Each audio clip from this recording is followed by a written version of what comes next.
Hey everyone, welcome back to Mostly Together. Today's podcast guest is someone who I have not seen in literally years. I mean, almost 2 decades, I think. But we go way back. We went to high school together. I remember even sitting at his lunch table. Today we are talking with James Hobart, who is a longtime CrossFit athlete and has really been a part of that community since the early days of the sport. And he's really a legend in that world too, and I'm not saying that lightly. James has competed in the highest level of the sport for nearly a decade, and he has won multiple CrossFit Game Team championships. That is saying a lot right there. And today, he's joining us. We are talking about things like modern masculinity, how to handle life's transitions, and of course, fitness. So please enjoy my conversation with James Hobart.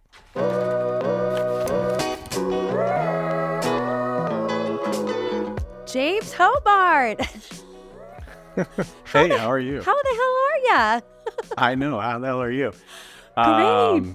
This was crazy. Like, I'm honestly nervous. I'm going to put my chair up a little higher.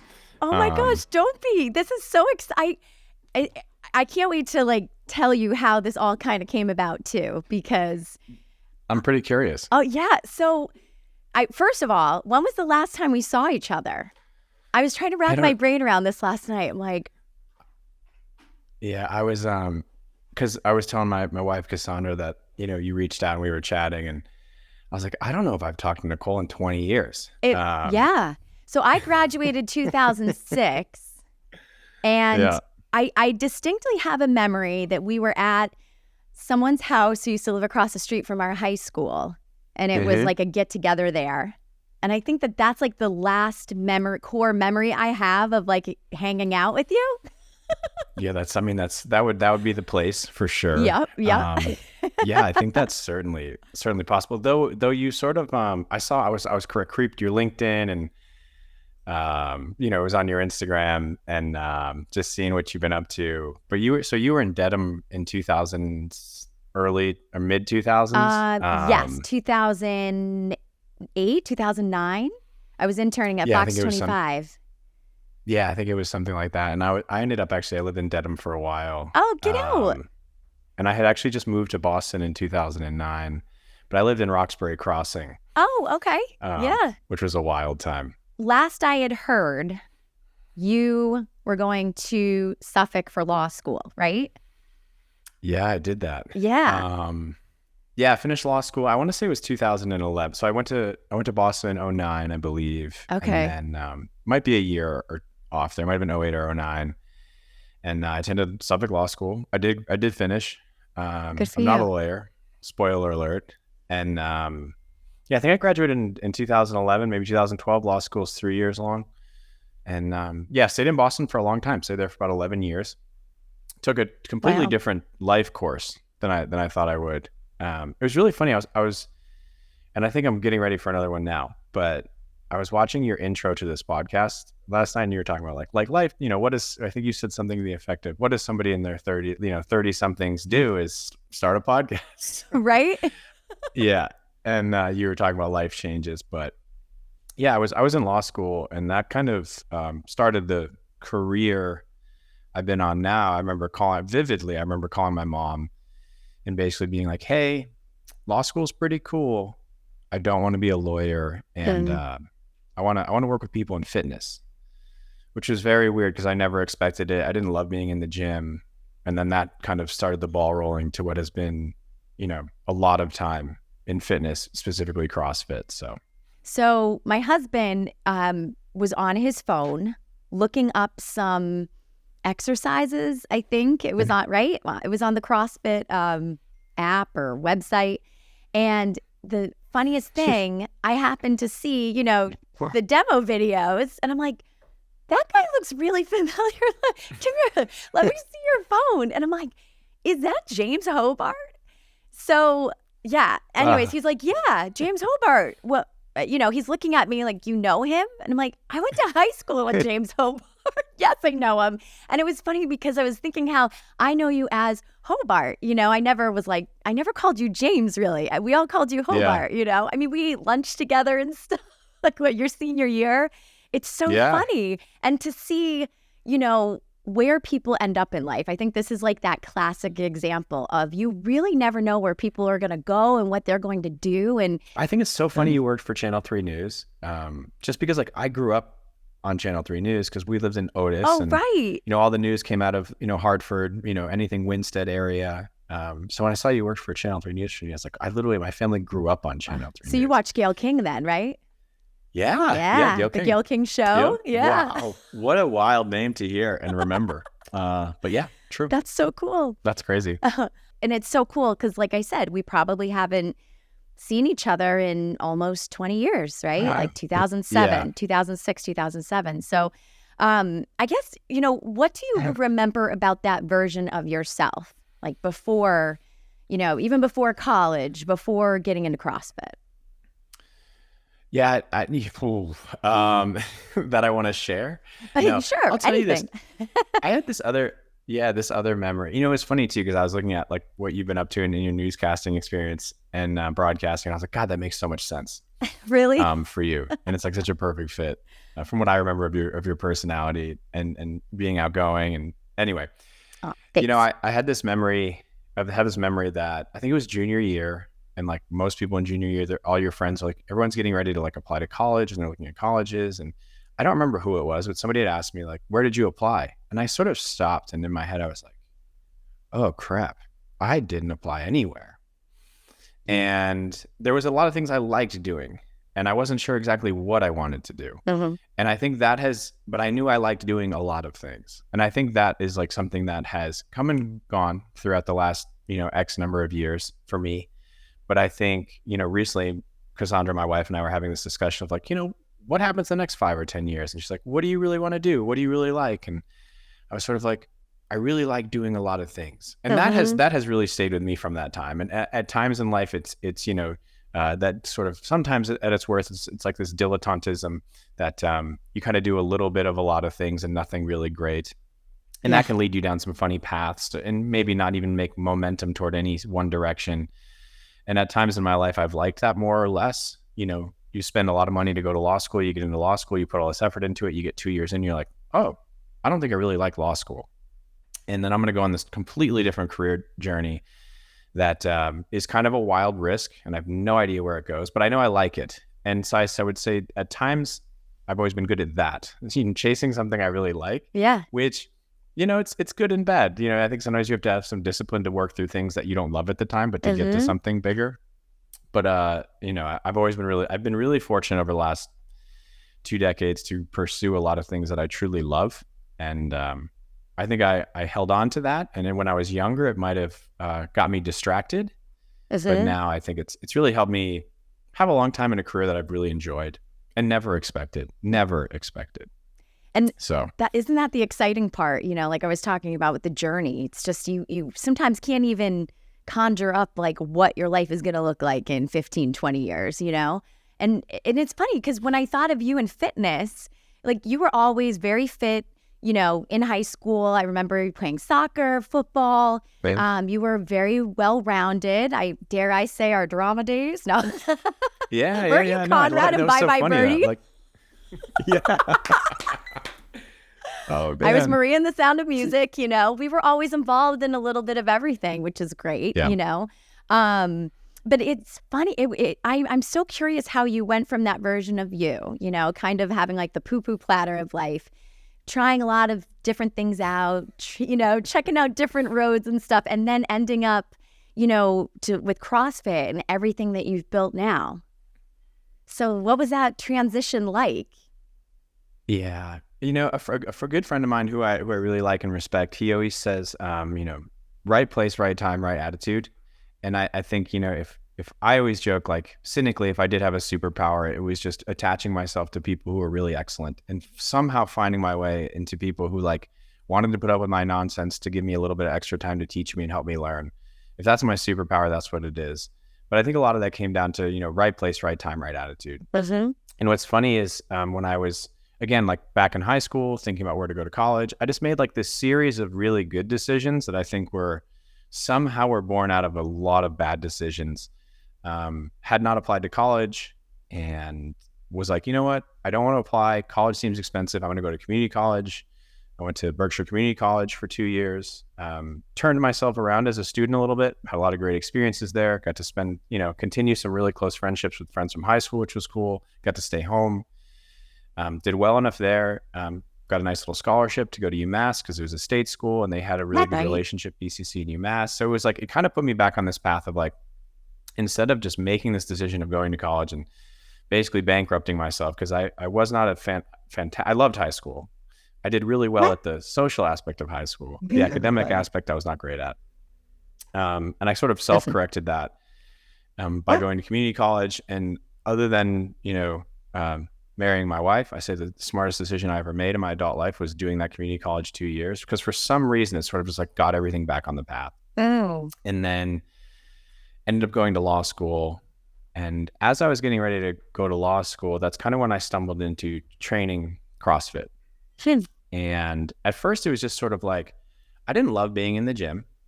In high school, I liked team sports. I like team efforts. That's what I loved about drama, was like this collection of people getting together, common goal. I loved that. And I just didn't have any of that. Wasn't a good enough athlete to play any college sports. And so I kind of stumbled on CrossFit. And what I liked most about CrossFit, because I didn't love being in the gym, but what I liked about CrossFit is you could do it anywhere. Have to spend 2 hours in the gym. As a fitness training methodology, you could do it in a group class, which I really liked about it. And so slowly I just kind of got more and more into that. Originally I had found it through a friend, Mike Bazillion, who was a trainer at Lenox Fitness Center, across from the Arcadian shop in Lennoxdale, if you remember. Yeah. But Route 7. I always remember that place. You remember that? Oh, yeah. Right. Route 7, right? It's right off of Route 7. Yeah, I think it's Route 7. Yeah. Near Chocolate Springs. Yes, Chocolate Springs. Yep. Yeah, of course that. Yeah, I remember that. And I remember just because their slogan was something like, it was this horrible slogan. It was like making the Berkshires more beautiful. That was like the fitness center's slogan. Wow. It's a little vain there, but okay. Yeah, a lot vain. Very Berkshire County. But anyway, met Mike Bazillion, and he kind of stumbled on CrossFit. He was a personal trainer in all kinds of aspects of training. He would actually go on to open one of the first CrossFit gyms I ever taught at, which was CrossFit Great Barrington.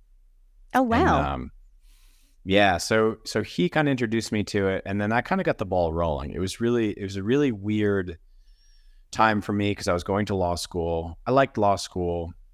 Again, I was an average law school student, and I was coaching and training CrossFit part-time in Boston. And I got to that year or two of law school. And like I said, I called up my mom and I said, hey, got crazy news. Law school's great. I'm going to quit. No, I'm going to quit law school. I'm going to become a fitness trainer. And she was smart enough to be like, hey, why don't you just finish law school? You're close. I said, okay, deal. And she said, but then you can go back to your CrossFit training. And that kind of started this whole ball rolling into this fitness career. Wow. Which I've always talked about. And I said, never in my life, if you had said to me when I was 18, hey, you're going to get really into fitness. I'm like, no, I'm not. That seems silly. And so, yeah, like I said, a lot of right place, right time, right attitude in terms of getting that far, and just sort of, again, continuing to pursue things I loved. My mom always gave me advice. Her rule was, you have to be in school or have a job, or you can't live at home. And I think that kind of instilled in me this idea of like, well, I don't always have to be doing the most productive thing, but I have to be productive enough. Can't just do nothing at all. Yeah. And that kind of kept that ball rolling. So that's what got me, started in that fitness journey. Wow. From that point. I mean, that covers a lot of time, but essentially that's what happened. Yeah. And like, what was there a part of like a level of discipline that it also offered up that kind of drew you to it? Because I feel like you have to be really focused and have a certain kind of discipline to keep up with it, and then to take it where you took it. Yeah, I think sometimes the ball just gets rolling. I enjoyed like the physicality of it. Like I said, what I think I enjoyed most about it, and I used to make this joke, I used to help coach seminars to train new CrossFit trainers. And I always used to joke to them like, hey, you're never going to like win the CrossFit game. You don't win the fitness game. Like, there's no day where you grab a barbell or you do a pull-up and you're like, that's it. I've got all the fitness in the world. I won. I beat level, 100. I was like, that always just gets more challenging, and you find new challenges. I think what keeps me going and what keeps a lot of people going is the community aspect of it, sort of like the misery loves company, or just like the shared common experience. so maybe that helped me adhere to the discipline. I had the great pleasure of working with a handful of newscasters at different CrossFit events throughout the years. And I was always so impressed, and I'm sure you can speak to this. That's like every morning they are up early and they are smiling and they look great and they are articulate and they do this routine constantly. And I can only imagine it would be so much harder because not even the people at the desk, but it's also you have this enormous production team behind you guys. I'm sure there's just something to this aspect of like, we are this team doing this thing. We're in it together every day. I can't imagine it's easy every day. Oh no. But it's like your hours are crazy and there are probably a lot of unknowns and, missteps. So long story short, I think the discipline, I learned the discipline because like a group helped get me there, and just like them being into it helped me become a little bit more disciplined. Because again, I think I like a lot of things and I grew up that way, and I was never really, really good at sticking to a single thing. And through a group, I think I found that discipline. Yeah, that's probably where that came from. I can certainly relate to that too, where, you're more motivated when you're with other people, right? And you're doing collectively the same thing. At what point for you did it go from something that you were doing, and I know you mentioned how you started coaching, to something that really became a part of your identity? Yeah, it's almost like I just woke up that way. I think when I look back on my, the last handful of years in fitness and teaching people fitness, I think if I never found fitness, I would have ended up being a teacher. And when I think about other things I want to do, I love teaching, I love instructing. I just found out that like teaching people about how to improve their lives through fitness was really rewarding for me. And it was something I was moderately okay at. And when I finished law school, decided I didn't want to be a lawyer. I did work inside a company for a little while doing kind of like a tangential job to fitness, but I really liked coaching. And there's also this competitive side to CrossFit. So CrossFit is a fitness training methodology. Typically it's in group classes, not always. There's that side of it. CrossFit also has this competitive fitness side of it. They have a season, local gyms hold competitions. And, you can compete in this. And then CrossFit, the company, has a competition season. And so a friend of mine reached out to me and was like, hey, you should try this. I think you'd be good at it. I had no desire to do this ever. Again, kind of right place, right time, right attitude. Yeah. I got in on it early. What I like to say, it was like the days in the NFL where they wore leather helmets. That's sort of like the era of CrossFit competition I got into. Yeah, you were early on. Yeah, this was 2009, 2010, and I was okay at it. I think I was one of the people. I learned movement quickly. I really liked it. I was in a gym all the time, so I was able to attach myself to it pretty quickly. And I think probably somewhere around 2011 is like really when it was a big part of my identity. I was working in a gym. I was competing in CrossFit. I had started working for CrossFit as a team of trainers called seminar staff that go and run seminars all over the world. Wow. And I had been working for that team. And I was a young guy. I was single. And so any request that team had of like, will you travel here? We're doing a seminar, in South America, Australia. I was like, yes. These are places I never thought I would see. Yes. Wow. And so I think probably in that 2011, 2012, I had just found myself trying to be involved in CrossFit in both, career, my own personal life, and everything in between, my hobby. And so it had really, really enveloped a lot of what I do. And, one of the common jokes about CrossFitters is, the worst part about CrossFitters, they never stop talking about CrossFit. It's very true. I was that joke. You were living it. It just kind of happened because there were, I'm sure who's your husband. Well, and there's a little bit of a stigma sometimes with CrossFit, and that was, I think, emerging at that time also. And it's funny because even I feel like I subscribe to that stigma a little bit, like talking about the clean and jerks and constantly the barbells and seeing the community. And right before we ended up having our first child, my husband, he was playing pickup hockey, men's league hockey. And I could just tell he was going to the gym, but like really late at night with his schedule because he's in the media. And I found myself saying to him, you know what? you should go check out CrossFit, especially, like before we're starting a family, like if you really want to get to that level of fitness, that I feel like you're aspiring to, but you're doing it independently, which albeit he's disciplined. I'm not. He's disciplined. But I could see a community and what CrossFit offers like would really benefit him. So I actually suggested to him, like, check out the local CrossFit gym. Why not? What do you have to lose, And I found myself leading into, you know what, maybe it's not a cult, like that stigma that it's a cult. And he freaking loved it and got in like the best shape of his life. And I saw the benefits of it. But still, I was sitting on the sidelines going, well, that's for him, but not for me. Not for me. Oh, so you I can't hadn't do that. been doing it, but you recommended it. Yeah, which is probably, that's like my journalist cap I was putting on, I was biased for myself towards it. But then I was seeing, on the other side of it, like how many people love it and what they get out of it. So it only took me until like 7 years later to realize, oh, this is actually, I can do this. I can do a barbell. I can do a clean and jerk. I can go and crush some imams. I don't even know if I'm saying the right terminology. I just need to show up. So it's funny how I had like my own relationship, like getting into a fitness routine because I hated exercise. But anyways, the reason why I had mentioned that is like that stigma, early on around that time. So did your identity, like when you started competing and everything, what was it like at that level? Because you did take it to the next level. It's so funny when I look back on it. It's one of those. I don't know if you ever watched The Office. Oh yeah. There's that scene where the Office character Andy Bernard says, "I wish there was a way to know when you're in the good old days."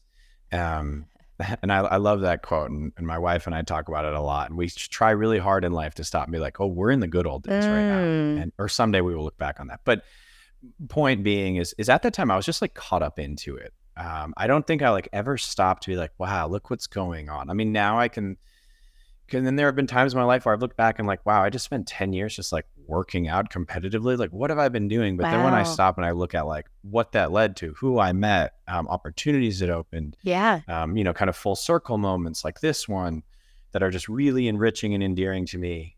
It was really special. At the time, I don't think I had any idea what was going on because I think simultaneously CrossFit was still figuring itself out. It was just starting to become really popular. It was when I was really starting to compete was like a year or two away from when it showed up on like ESPN, or they had like bigger Facebook deals and they had these broadcast deals. They got a huge sponsorship from Reebok that lasted for 10 years. Oh, right. And I was like, I'm just going to go here and try and lift this barbell up as fast as I can and do some pull-ups. And it's going to be fun. And I'm going to do it with people who like it. So for me, it was like this moment. I just wasn't probably paying attention to all the right things. I was really just caught up into it.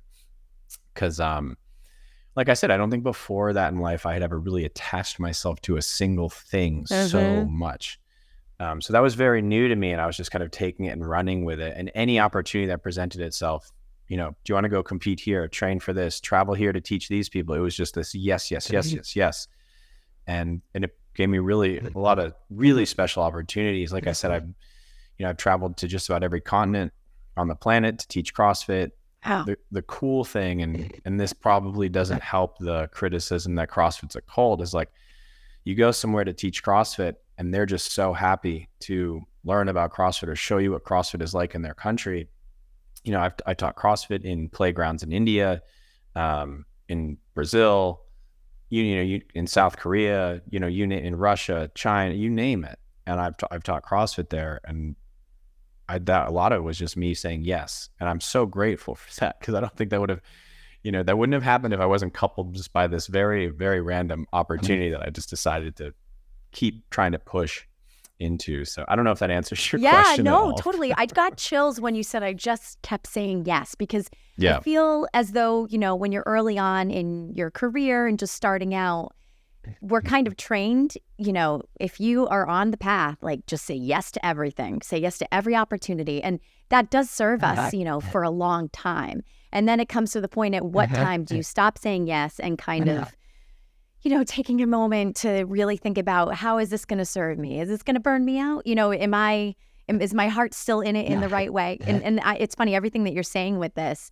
I can equate it to being in the media industry and just It the is. constant, working overnights, working 16 hours, being up for a snowstorm, talking on air for 10 hours straight, Yeah. just crazy stories that you're just living there for like 48 hours. And, like the Boston Marathon bombings, for example. And Yeah. the Salvation Army's feeding you out of a paper bag, the heli handing out the lunches. It's like so crazy. You say yes to every opportunity and it's so wonderful. And it brings you so many different experiences. Like, it's so wild to hear you say how many places around the world that you've traveled and, and with the competition part and the identity, when that chapter started to shift for you, how did it affect the way that you saw yourself? Oh, okay. Yeah. The identity piece. Yeah. Yeah. It was, so I decided to like step away from like competing as a pro CrossFit athlete. I mean, it was never like, I did it a lot, committed a lot of time to it. It never like, didn't fill my bank account, filled, emotionally, socially, it was amazing. Like I said, the connections. So I don't really think of myself as professional, but the time I put into it was full time to try and compete. I competed, at the highest CrossFit level for, I don't know, from 2010 until 2016, 2017. Wow. And you won twice And then I as a team, right? Yeah, 3 times as a Three team, times as a actually. team. Once on one team, twice on another. Competed as an individual. A couple of years ago, competed as a masters athlete, which is a funny thing to say. Wow. What does that mean? A master's It's just athlete? 35 and up. They do like 35 to 39 and then 40 to 44. This year, I'm kind of trying to compete in the 40 to 44 division, which is a crazy thing to think about. Oh my gosh, we're not headed there. We're aging backwards. Yeah. Well, you're not there. Not yet. But yeah. So for a long time, competed at that level, and again, I would think I was just like in it, and I never stopped to think about like, what did it mean to me? Like, is this, this time I'm putting into it, whether I know the time I'm putting into or not, like this is a commitment that I have made. It's a part of my life. I just expect, kind of like when you go to grab the dog leash and the dog just sits at the door wagging its tail like it knows it's going on a walk. Like if you took that away, something would be wrong with the dog's day. And I kind of just made this decision in the end of 2016 to just basically quit cold turkey competing. And long story short, it was like a total crash out on my life. I kind of stopped competing, and then at that point I got sucked into this entire mindset of, well, if I'm not going to compete to try and win, what's the point of working out? And so, I kind of took this thing that was literally a foundational bedrock of my life, the habit of working out, everything around health and fitness. It was my career. I was coaching, I was competing, I was training people in seminars, I was writing content for CrossFit. There's a lot. I was, like you said, I became people always call me the burpee guy. I was the guy in one of the people in the demo videos. It's a huge part of my identity. And in my head, I was like, well, I'm just going to stop competing. I'll just cut this part of my life out and it'll be okay. And I'm moving on now. That's what I'm doing. I wanted to move back up to Boston, get more involved with my, at that time, girlfriend, now wife, make all these changes. I need to make a career change. And honestly, it was like in the kids' parlance now, it was just like an epic crash out. I don't think I knew, what I was trying to like cut out of my life and how big it actually was and what it sustained and why it mattered to me. And it took me, it probably took me multiple years to have like a normal relationship with training again. And I don't mean that in like a necessarily like I was like sick or anything like that. Mm-hmm. But it was like, I was pretty grouchy for a while. I was pretty lost as far as like, what comes next? The mindset of what's the point is a really dangerous mindset. Me getting stuck on this mindset of like, what's the point of taking care of myself and working out if I'm not competing? It's like a really dangerous mindset. And I think, I've learned through other friends having more than a single motivator, not just extrinsic, but also intrinsic, having a balance of all of those to do something is really, really important, because I had attached it so much to competing. When competing went away, my like interest and desire and love of training and what it meant to me and other people really got challenged. Okay. I'm fast tracking a lot of years of what happened, but it's funny you pointed out the identity thing. I don't know if you've gone through something familiar. Mm-hmm. It's like, that's a pretty nuanced thing to to point out. The whole identity thing feels, it's like what you're just, no pun intended, what you're conditioned to do, right? In your situation, Yeah. in my situation, I literally got out of college and I was in the news for 15 years straight. My life and everything that I knew and did was on camera. And being not on camera all the time, 24/7, right? And just doing like a weekly show like this, it kind of, for a second, like it does mess with your brain a little bit, because you attach so much to who you are to all this time you're dedicating your life to, right? And it kind of all like conflates a little bit. But then now, like stepping back, I'm realizing it's not a bad thing. And I think it works when you're young and single, and you don't have a family yet. But it comes to a breaking point for everyone at some point. But I think that there's such like a learning opportunity there, and there's such a strength in like really sitting with yourself aside from what we associated our identities to be, right? And learning all right, who the heck are we? And what is life? It's like that like existential crisis moment. Like, wait a second, I don't need this. This is who I am, but I don't know who I am yet. I need to discover that, right? Yeah, it's funny you talk about existential crisis, because I was trying to think about like, what really is a midlife crisis? And I think, having a midlife crisis is, and not that I didn't enjoy the wave I was caught in, but I think part of a midlife crisis is you just realizing again that you have autonomy over your own life and what the heck you do with it. Because you get in this routine. Like my routine was like, wake up, train, go coach people, do this, do that, because you're competing for this. And then you have this yearly goal of making this big competition, or maybe it's getting up daily to put the news on. And then, one day when you're like, well, I want to do something different. And you're like, oh, I do have control over this. And you're like, I don't know what the heck to do with this control. Right. I'm just used to my pattern. And so that was really weird, and probably I'm still learning how to figure that out and balance all those things. Balance might not be the right word, but manage all of those things. Mm-hmm. So yeah, it's funny you say existential crisis. It felt like that for me, when I was like, I need to quit competing cold turkey. And I would say I went back probably 4 years after that in 2021, and I competed as a masters in the 35 to 39. And it was probably maybe my favorite year of competing ever, because it was this like really autonomous choice. It reminded me how much I loved competing. It was representative of the fact, like I was getting ready to sell a business. I'd started another business. It was like this really nice moment of like, I'm doing all of these things in my life and I can still do this thing I've loved for over a decade. It was a cool moment to have that happen when I finally competed in the old guys division. Because there were a lot of other people there like me. My favorite part about competing in that group was, everyone was like, we love competing. It's a huge passion of ours, but they also had really full lives. We don't have kids, but a lot of these people have kids, are in the middle of their careers, or trying to transition out of a career or go to another one. When you're 20 and you're competing, like you had said about it's all, it's like, I don't know, I could wake up at 10 a.m. Mm-hmm. I could do whatever I want. I'm 20. I don't have anything going on. Yeah.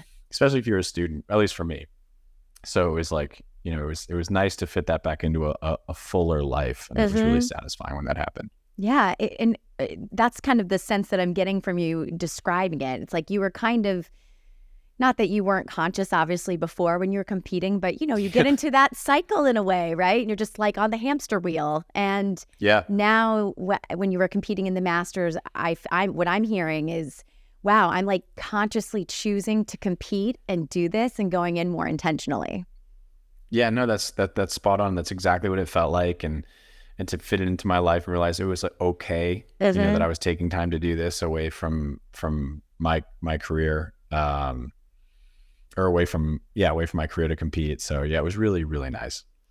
And I wanted to bring up another topic too, because I think that this is so important. I have a son, and I think about modern masculinity a lot. How do you define masculinity today? I've never thought about defining it specifically. I think instead, my parents got divorced when I was pretty young, and I've always counted myself very fortunate to have a long list, again, right place, right time, right attitude, a long list of really special mentors, male mentors, whether it was at the friend age, older than me, other people's parents, dads, and bosses, teachers that I've just met along the way. And this list, is really long.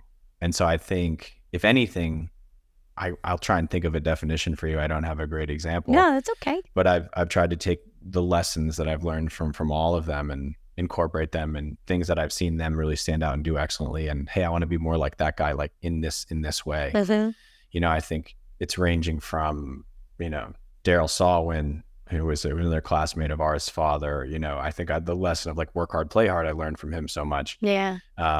Chris Laney, who was a professor I had at BCC, my love of teaching came from him. And this goes on and on. I had so many in CrossFit. Neil Thompson, who was the owner of CrossFit Boston, I met.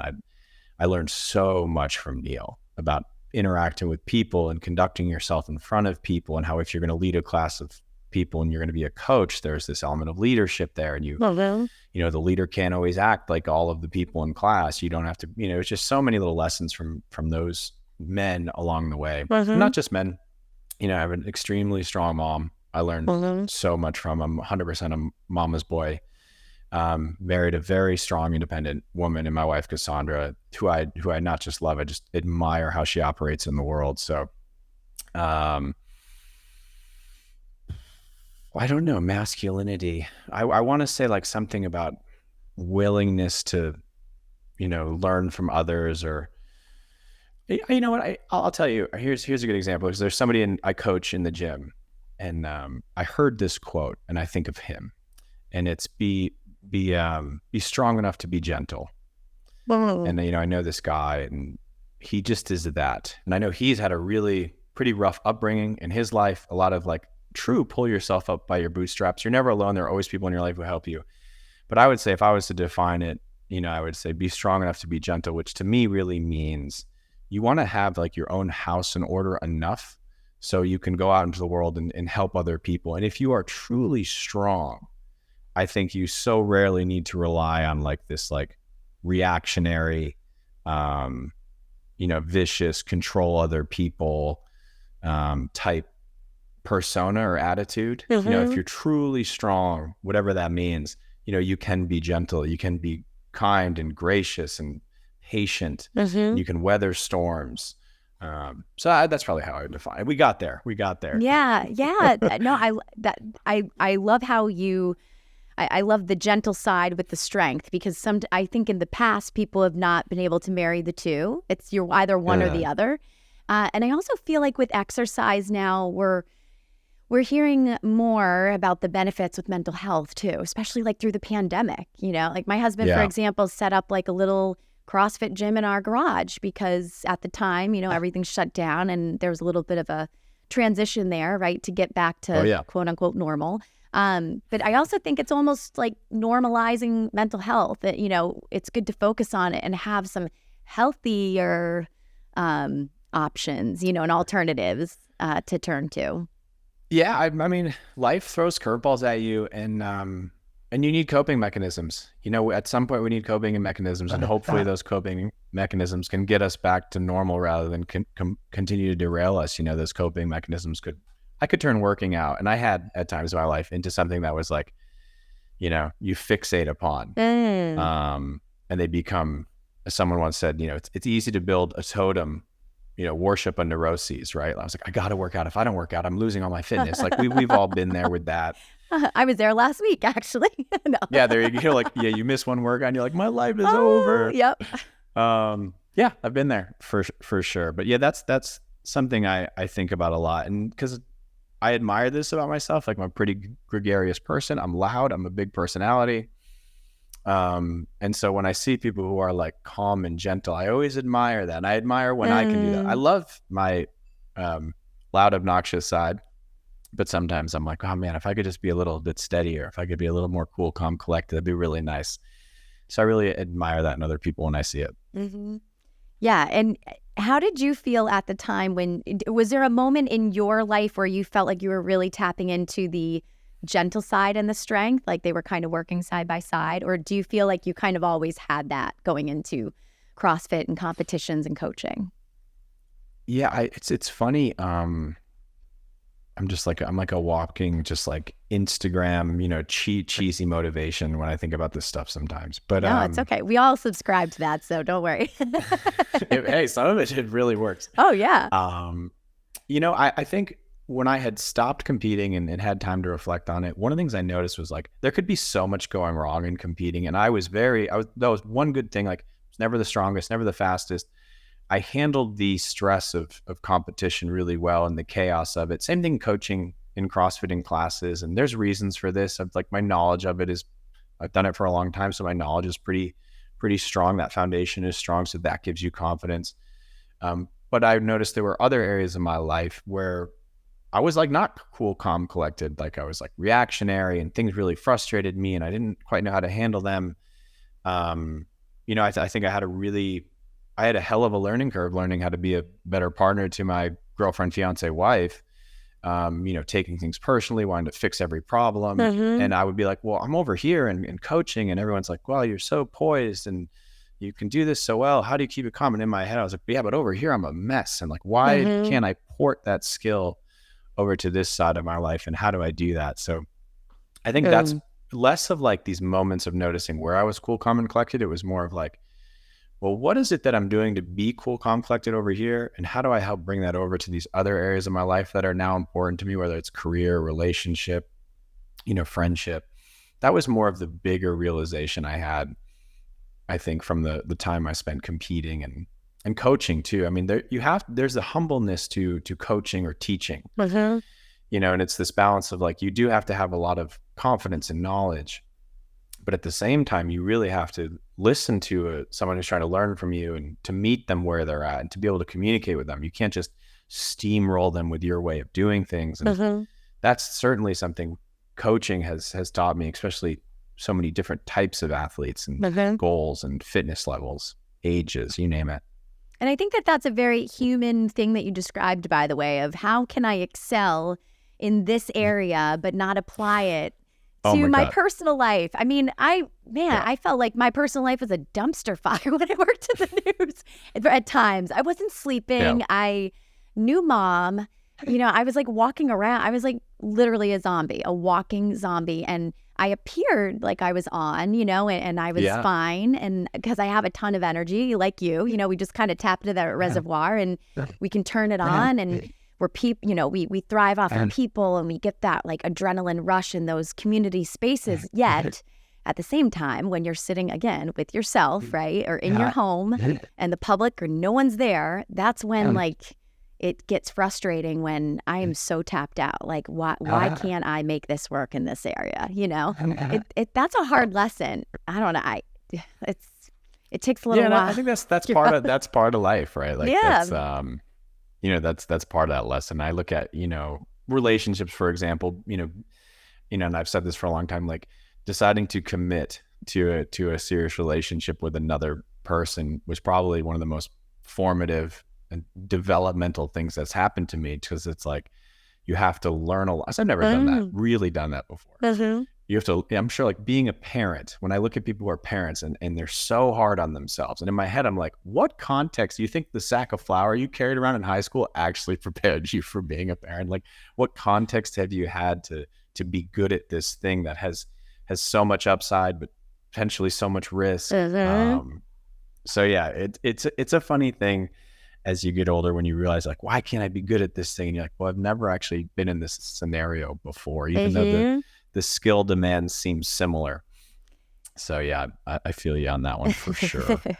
Do you feel at this point in your life that you've found a bit of a balance between, working out, career, relationships, friends? Do you feel like you're getting closer to that, or that you're there? You're mostly together in that realm? Yeah, and I think so. It's right this month, March. It's okay. Yeah. Balance is a funny word, because I don't want to, in my head, like those things aren't all equal. I think I'm just like much more aware, at least this year. I'm much more aware of like, where do I want to put X amount of energy? And I'm actually putting that energy toward those things rather than just sort of like doing I have to put it here, or, not really committing to the thing I actually want to do, or just doing something out of obligation. So I do feel like it's not so much balance, but of like I've identified where my energy needs to go and where I want to put it. And I'm actually putting it there, which I think is a challenging thing to do a lot of times. Like sometimes in your life, you're like, I really want to work on this thing. And you're like, I can't do that for whatever long list of reasons. And what does taking care of yourself look like these days? Yeah, I am, whether it's because I got addicted to it and it's now just a part of my life. I just am always better when I'm physically active. So it's like, and that's become broader. What's really funny is, when you start CrossFit talks about how it is a supplemental training program for all the things you want to do in your life. What's really funny about CrossFit, and maybe where some of the cult stigma comes from, is because when you start doing it, the community aspect of it makes it really interesting. There's always something to learn in CrossFit. That's like this really engaging, addicting kind of habit loop. You do see results and it's fun. And so I think you go from using CrossFit early on as this thing to sustain, hockey nights or basketball or hikes or run with the dog. And then you are like, oh, I only do CrossFit. Most CrossFitters refer to themselves as CrossFitters. And so I think I've kind of started to come full circle in terms like I do a lot more other fitness stuff. I like, for some odd reason, I get why people get into the endurance world. I love hiking. I love biking. So movement can be any and all of those things including CrossFit. So I try to stay physically active. I try to have something to train for once in a while. Sometimes this year it's going to be CrossFit competition. A couple of years ago, it was a long distance mountain bike race. I try to have something to train for. I think that's really important, whatever that is for people. And be outside a lot. I think when I first started working out, what I didn't like about it is that you're inside. And then I spent the next 10 years of my life pretty much in a gym. So if I can work out outside, I do that. If it's just walking, running with the dogs, with Cassandra, I do that. Being outside more is definitely more helpful. But it's probably like that bucket of things as far as fitness related stuff of how I take care of myself. I love to cook. That's something that's kind of always been there. And so, trying to learn how to cook well, eat well. I definitely enjoy doing that. So that probably is the bucket of take care of myself stuff. Yeah. I feel like being outside, you mentioned outside, I feel like it's very grounding too, especially when you're like very empathic and you feed off of people. It's really good to just kind of, be in that space. I think I saw something on Instagram that said if you listen to the birds for like 10 minutes, walking outside, being in the sunshine, like what it does to your brain is like amazing for like the rest of the day. It's like worth like a half an hour therapy session or something like that. Don't quote me, but something along those lines. But it makes sense, We're so like detached, I think, from something so simple like that. Just stepping outside and feeling the sun on our face, moving our body, but with intention. I think that unfortunately just, screens and technology and just the, being overworked and there's just a lot. There's a lot we're trying to juggle here in this life. Yeah, it is. Yeah, it's so true. It's so true. I think I said this a long time ago to somebody. I was like, the day that I stopped being like amazed by nature, I was like, you need to give me a slap. We moved out to Colorado a couple of years ago, and it's and I loved the geography back east too. I lived in a beautiful place in the Berkshires, but out here it's like nature is so drastic. I mean, we have a great view of Rocky Mountain, the Rocky Mountain range, and it's like there are mornings I wake up and I'm like, this can't be real, and it's nice to like. You got to train yourself to appreciate that stuff because you do lose sight of it. I spend, now in my job, I spend an inordinate amount of time, as I'm sure you do sometimes, on a computer. And I just come out of my room and I'm like, I'm grouchy. And I'm like, I probably just need to go be outside and not stare at a screen and have some expectation that something's going to happen for me right this minute. So yeah, I've definitely learned how to appreciate that again, which took a while.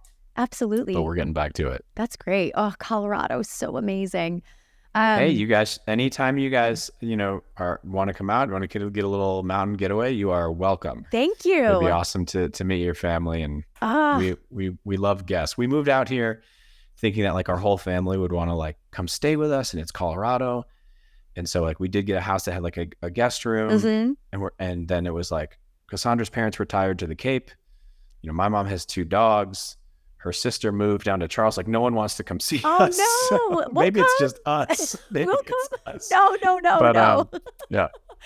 So please come hang. Yeah, no, thank you for the invite. I want to ask one more quick question about rest days, like how important they are. Yeah, this is a really good question. I think it depends who you are. For me personally, because I like physical activity a lot, and I at this point I'm pretty good at not like overdoing it. If like I feel beat down on a day but want to exercise, I'm good at not overdoing it. So the only time I'll rest is like if I'm like truly grouchy trying to go to the gym. Like I'm like, okay, there's just something about my attitude that's off. Maybe I'll rest. But I do think it's really important, and I think it's very personal. A lot of people will ask me, we have I coach usually the morning classes. So we have a lot of people who are like, get in before work, do their thing, go about their day. And they're, for some odd reason, the early classes, the 5:30 a.m. classes that I've always run into, they're very like regimented. They are like every day of the week warrior type people. And so I think for some people, and they always ask me, when should I rest? I'm like, well, when works for your schedule and allows you to stay consistent? And everybody has a different answer for that. I think if you're doing something like CrossFit, I think like a true rest day at least once a week is a really beneficial thing. CrossFit incorporates a lot of full body movements. Speed of movement is an important thing typically in CrossFit, or loading. And so it's like your body does need rest to recover from that, like just physically. But I also think mentally, being able to go outside and do something else, take yourself away from that habit to focus on something else is really, really good. And it's not a satisfying, maybe specific answer, but I think it's really individual for people, because a lot of my friends out here who come to class have kids and their schedules are bonkers, especially like spring breaks going on right now and no one's in the gym. But, sports people, parents with sports kids, I don't know what it is, like Saturdays, they're like at baseball fields or soccer fields for 10 hours. Yeah. I think for my them, son plays hockey. So yeah, it's like insane. Late nights, probably. Yeah. You could kiss your life goodbye on the weekends. Yeah. Yeah.